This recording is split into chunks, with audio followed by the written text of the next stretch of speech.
E aí, já parou para pensar que ser 100% honesto o tempo todo pode, na verdade, ser péssimo para os seus relacionamentos?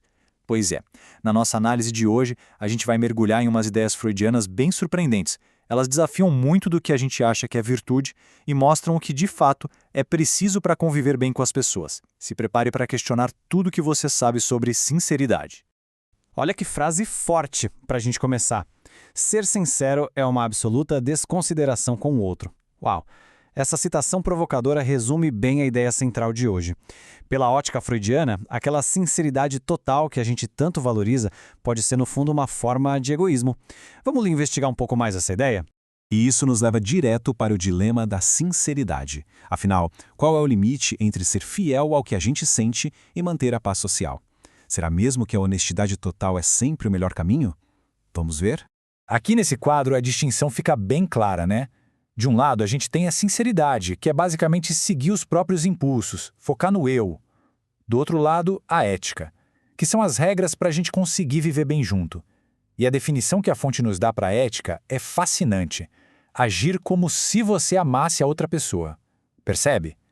Não é sobre o que se sente, mas sobre como a sua ação impacta o bem-estar de todo mundo. Uma ideia bem poderosa.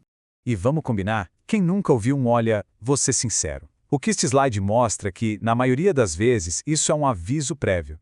É quase como dizer, se prepara porque eu não vou filtrar nada do que vem pela frente. É menos sobre uma busca pela verdade e mais sobre conseguir uma licença para não se importar com o impacto do que vai ser dito. Tá, mas se a sinceridade total é um problema, qual é a alternativa? Bom, a resposta freudiana pode te surpreender. A hipocrisia. Mas calma, não é do jeito que a gente normalmente pensa. Vamos dar uma olhada do que seria essa hipocrisia essencial. A palavra hipocrisia tem um peso negativo, né? Mas aqui ela ganha um sentido totalmente novo. Não se trata de falsidade, de malícia, mas de uma hipocrisia produtiva. A ideia é que seria impossível e até destrutivo a gente comunicar tudo o que se passa na nossa cabeça. Para viver em sociedade, a gente precisa ter um filtro. E esse slide nos dá um tipo de guia prático para isso. Primeiro passo, conter os impulsos.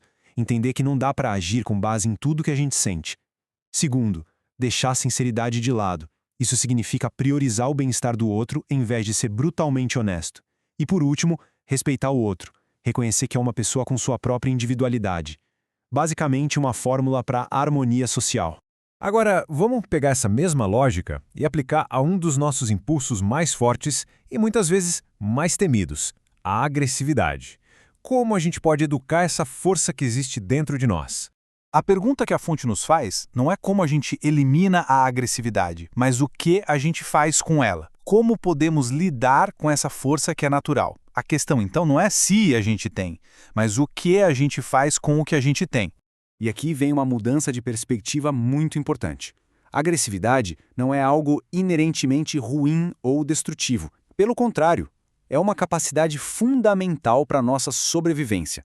Pensa só, até para falar, para expor uma ideia, é preciso um certo grau de agressividade, de se colocar no mundo. Mas como a gente educa essa agressividade? Este slide traz uns exemplos bem interessantes. Pode ser canalizar essa energia numa arte marcial ou até expressar afeto de formas diferentes, como os tapinhas de brincadeira entre amigos que a gente vê em algumas culturas. A energia é a mesma, o impulso é o mesmo, mas a expressão é civilizada. Então, a conclusão aqui é bem clara. A agressividade não deve ser negada, nem reprimida, mas sim educada. O grande trabalho da civilização e de cada um de nós é justamente encontrar canais produtivos para essa energia toda, em vez de deixar que ela apareça de forma destrutiva. Ok, já falamos de impulsos individuais. Agora vamos dar um passo além e levar essa ideia para um nível maior, as regras do jogo social. Vamos tentar entender os contratos que não estão escritos, mas que governam a nossa vida em sociedade. O exemplo do casamento é perfeito para ilustrar isso. Como a gente vê na tabela, a regra oficial é clara: não trair, monogamia. Mas a fonte argumenta que existe uma regra oculta, que é a que realmente mantém a estrutura de pé, que seria algo como: se por acaso acontecer, que seja em segredo. E isso revela uma coisa muito profunda sobre as regras sociais. Muitas vezes, a função delas não é exatamente impedir um comportamento, mas sim garantir que ele não quebre a estrutura toda. A regra oculta é o que faz a engrenagem da sociedade continuar girando, mesmo com as nossas falhas. No fim das contas, tudo isso nos leva a uma ideia de negociação constante. De um lado estão os nossos desejos, nossas vontades. Do outro, os nossos deveres sociais. Como a gente acha o equilíbrio entre o nosso eu e a sociedade? E aí a gente chega na grande pergunta, né? Aquela que está por trás de toda essa discussão. Onde exatamente termina o eu e onde começa a sociedade?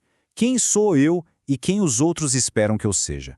A resposta que a fonte nos dá é que essa fronteira não é uma linha fixa, desenhada na areia. Ela está o tempo todo em construção. Em cada bom dia que a gente dá, em cada conversa, estamos constantemente redesenhando essa linha entre nós e os outros. E este slide ilustra o desafio central de uma forma perfeita.